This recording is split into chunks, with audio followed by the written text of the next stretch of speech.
we certainly want to say happy holy days to all of our spirit and mind family. We're grateful that you're with us.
So my so pain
One of the things I've even discussed, even with recent patients, very clinical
population continuing, those who are above 65.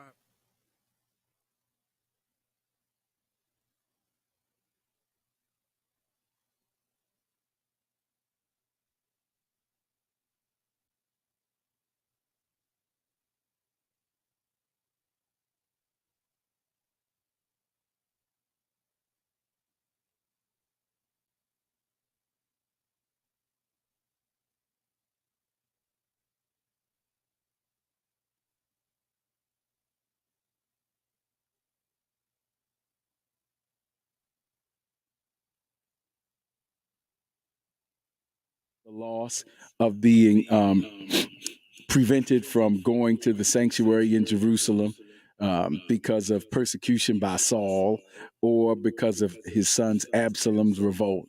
But the point is, he's feeling this form of loss, and it's causing him to grieve, and he's coping through it. And I like that. The problem is not the tears. The problem is the loss of appetite. Right, right. Nothing wrong with the tears, but the loss, significant loss of appetite, to where he's not being replenished, not being restored, not being able to receive nutrients to get the strength through this moment. But nothing wrong with the tears, because the tears are part of the healing process. And you're so right. So many times we're socialized to even become apologetic for being, you hear people say, "I'm sorry, I became emotional." Yeah. We're emotional beings. Absolutely. It's like saying, "I'm sorry for breathing." Right. but our social taboos have kind of made this a non-welcome thing, but it's very human to grieve. Mm-hmm. Yeah. And so we're working on through some things. So how might that affect technical? How might that affect quitting, rather? Yeah, absolutely. So what's happening is, as we are dealing with quiet quitting and the tears, we want people to understand that your grief will cause you to quit. It will cause you to be in stalemate. It will cause you to happen to where you're not able to be able to handle the situations that you're handling. And as you are handling these situations, as far as with crying and quiet quitting, we don't want you to get stuck. As you are grieving, there's different types of grief. And as we've been showing case over the last 2 weeks, is what does grief mean? What does bereavement mean? And what does it also mean to be mourning? Yeah. And so there's a difference between bereavement, mourning, and grief. And even understanding that allows us to be able to know that, hey, it's okay to grieve and not quit. Right. So with bereavement, it's the act of being able to experience, or the state of having experienced a loss through death, and not necessarily the response to the loss. So all of us will be bereaved. That's why I was talking about how all of us will have tears. All of us will be bereaved. So it's a state that everyone will go through. Then mourning is an array of psychological processes set in motion by the loss to facilitate adaptation or the outward expression of one's thoughts and feelings. So that's what mourning is. You have the experience of loss through death, but mourning is that psychological process that one will have as you're going through the state of bereavement. Then grief, that includes the intense sorrow, especially caused by someone's death, has various components to it: the psychobiological, the behavioral, social, and the physical reaction to the perception of loss, which is also very important because grieving is not just relegated to someone dying. Right. You can grieve the loss of a limb. You can grieve the loss. We can grieve the loss of a person. You can grieve the loss of a job. It is all possible to occur. So when you are grieving, it's important to really understand those three different definitions and how this is playing into quiet quitting. Bishop, there is one thing I want to also get to today while we're talking. It's about anticipatory grief. All right. And so, with anticipatory grief, this is the grief that people have in anticipation of mourning. Hmm. So, what I'm finding out, especially during this time, is people are grieving when they are anticipating a loss that hasn't even occurred, which is so interesting. And this is what people even battling and struggling with right now. So it's called anticipatory grief. All right, Bishop, take it from here. Anticipatory grief, you hear the word anticipate in the word. So it's a kind of grief that is literally anticipating a loss that hasn't occurred yet. For example, let's say you have a loved one who is terminally ill or going through, or you're anticipating, again, expecting, and then beginning to respond emotionally to that loss in anticipation of it happening. And so that's what we just real quickly mean by anticipatory grief, because it's kind of in the word, but we want to elaborate on it a little bit. Yes, sir. So with that elaboration, you find that that burden of grief, um, as you started out with talking about the psalm and the psalmist and how he was asking God, why has these things happened to me? Your soul gets disquieted within you. There's a rumbling, and now some people they have that in anticipation of something that they think is going to happen. Mm-hmm. I've been there. You know, you're worried about something that could happen. So many of us are worried. Even this season is just amazing. How many people are overwhelmed because they anticipate having a loss, even when they get together with their family. They're angry because someone may have died that they were very close to, and now this is their first holiday. And now, as they're approaching this particular holiday, they're anticipating. Now, grief is true. Yeah, you will grieve, but there many people I've talked about. They're anticipating conflict. Mm-hmm. They're anticipating that empty seat being there. They don't know what to do. Um, I've even had where people are unable to even function in their jobs because they're anticipating a loss. They're anticipating to be cut.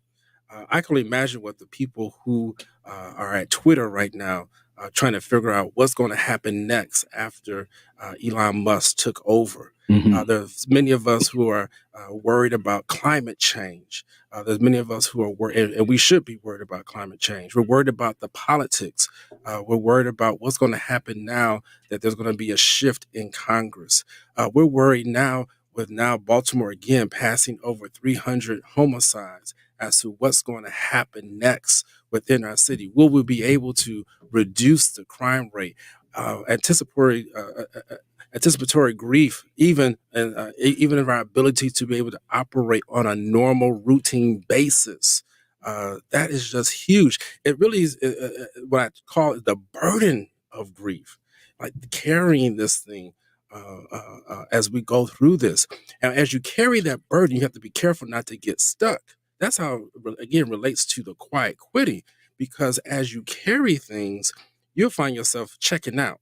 I'm only doing this much and I'm not doing no more.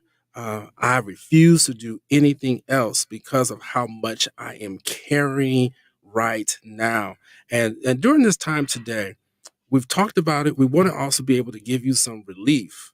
Sometimes talking about it gives relief, but we also want to be able to help you through the word of the Lord, through some other practical steps that as you're going through this season, we want to make sure that you're carrying the grief appropriately, managing it appropriately, and not allowing it to stop you from where God will want you to be and where you know that your purpose and plan that He has for you lies. Absolutely, Dr. Shepherd. And if I had to companion uh, um, um, what we're talking about with verses of scripture, of course, we already use Psalm 42, but particularly as we're talking about grief and quitting, Mhm. I want to shift to even Psalm 137 because that's a powerful one. where it talks about by the rivers of Babylon, the rivers of confusion. Wow. In the state of confusion, in a confusing place, there we sat down and we wept. There's the grief reaction. When we remembered Zion, there's the loss, because I'm no longer in Zion, I'm in Babylon. I'm in a place of confusion. Verse 2 says, we hung our harps upon the willows. There's the quitting in the midst of it. So it's all going together. There's a loss, there's bereavement, there's a grief reaction, and then there's a quitting. It didn't even say we opened our mouths. We just hung our harps. Wow. We didn't say a word. Wow. But here's the thought that goes behind that. My job description doesn't say anything about me singing in Babylon. They even ask, how can we sing in a strange land? This is not in my job description. I'm not feeling good. And so in that moment, so that's it. I'm hanging my harps on the willows. And it says, in the midst of it. What is it? In the midst of the weeping. So there's the grief that makes me say, I quit. I don't want to go on. But later on, they begin to, we can talk about this, but a part of it, the talking cure is so important here, particularly even the self-talk. When they say to themselves, if I forget you in this place, let my right hand forget its skill. If you understand that, I know it's poetic language, but to that time, the right hand represented the ability to fight. Well, another scripture says, the Lord teaches my hands to make war. And so it's literally saying, if I lose my ability to have faith in God in this, I'm losing my ability to fight. I'm losing part of my weapon against grief, because the hope and the faith construct literally is part of my arsenal to give me the strength to get through this. And I know we have to talk in some other things, and that's not the whole solution, but keeping a mind and a heart of hope and open to possibilities and healthy self-talk is such an important part of being able to balance this without giving up. Wow, Bishop, and actually thank you for saying that, because that's such an important piece of having that foundation and laying that down, because there should be a level of hope. And what the purpose of this broadcast, and even what we do, is hopefully to change the mindset. As we even sharing with you, we're not necessarily telling many of you on anything new that you haven't heard before. We're actually reinforcing and reintroducing and even confirming what you need to do, because there is a time, and Bishop, thank you for saying this, that when you will get so overwhelmed that you'll forget the different tools that you have at your disposal. Yeah. And that's what's happening with people who are quiet quitting. They will get frustrated, they will turn in, they'll be done within that particular time frame, and they're not doing anything else, or find themselves all the way retracting back to where they're not even utilizing those tools as weapons, the hope and the faith that they have already been freely given to them. And so we want to, again, stir that up for you. And even as you do that and stir that up, it's important to maintain your boundaries. That's one of the major things that we talked about, how to maintain or manage your grief. It's important to maintain your boundaries as you go through this grieving period. And as you manage that grieving period, the boundaries are so important so that you don't overdo it. This past week, Bishop, we just celebrated my nephew's 10th birthday, but my nephew's no longer here on earth. He's no longer here on earth. It was a celebration, but it was hard. Yeah. It was hard. He died at age 7. He died February the 9th, if I don't have that date correct, but he was born November the 30th, 2012. That was hard, Bishop. Yeah. It was mixed emotions. Yeah. And I felt myself, even when I went to work, I felt a slowness that I was like, what's wrong with you, Shepherd? And I had to remember what the day was. And many of you can identify exactly where I'm at. And I had to say, wait a minute, do I call myself, tell myself I'm not going in? Do I call in and say I'm not going in? No. And some days you may have to do that. There's nothing wrong with that. But I knew what this was. And I knew that this was a time for me to say, no, Shepherd, you really are okay. You recognize what this is. And I reached back down to that foundation that I have. Mm-hmm. And I maintained my boundaries that day. Yeah. So that I wasn't overdoing it for myself. I made sure that I connected with contacts and friends of people who supported me, even in the midst of my work balance, my work life. I had put a little bit more balance on that day and checked in with people, checked in with my family, Yes. because that was huge. And so what happens is people don't maintain their boundaries even as they go through. They shut people out. They don't understand what I'm going through. Don't bother me. I'm just mad. No, this is the time where you understand your boundaries, but your boundaries need to include someone else within that. Yes. And, that's so very powerful, Dr. Shepherd. Thank you for making what we're sharing personal and transparent, because it helps us to see that these are really not just philosophical ideas, but they are really experiences that we go through, and you are not alone. And I know we're about to wrap up, but as you were talking and we were reading through Psalm 137 again, this just dropped in my spirit to share. Psalm 137, and this is what it is, because we're talking about we got tools at our disposal. We got more tools. Don't underestimate or shortchange or cheapen your toolkit. You got hope, you got pastoral counseling, you got a therapist, you got a toolkit, and use all of them. You got good friends, you got sound counsel. Use all of your toolkit. And don't get stuck on one, but also don't underestimate your capacity. And by that, I mean, according to Psalm 137, you have the capacity for two memories. It says, we wept by the rivers of Babylon when we remembered Zion. That's verse 1. But then verse 5 says, if I forget you, O Jerusalem, let my right hand forget its skill, because my power is in my memory. And if I do not remember you, let my tongue cling to the roof of my mouth. So I'm remembering my loss, but I'm also remembering the hope of the Lord. Wow. And you have the capacity to inhabit both of those memories. Wow. I remember the loss because it was real. And I do have to process that.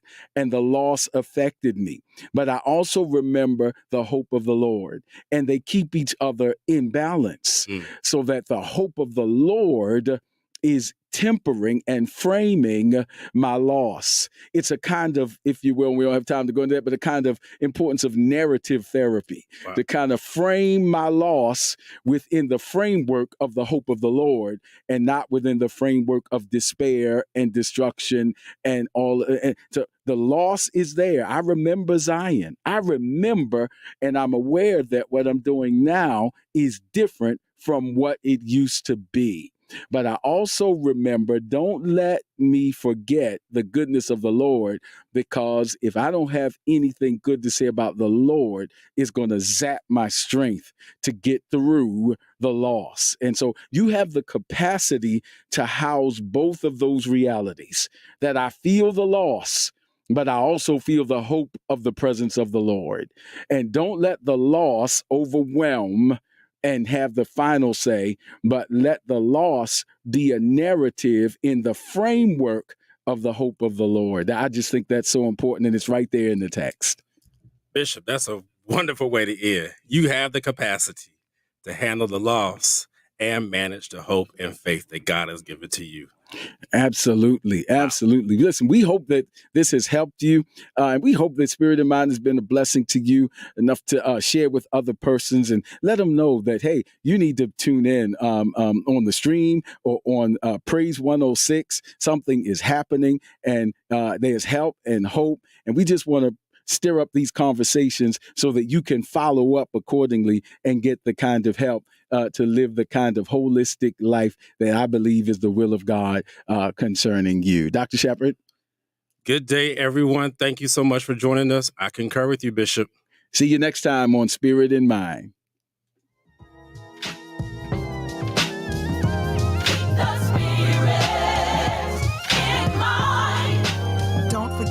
follow us on social media.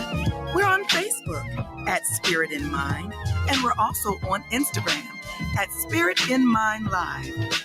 Join us next time for a new episode of Spirit in Mind.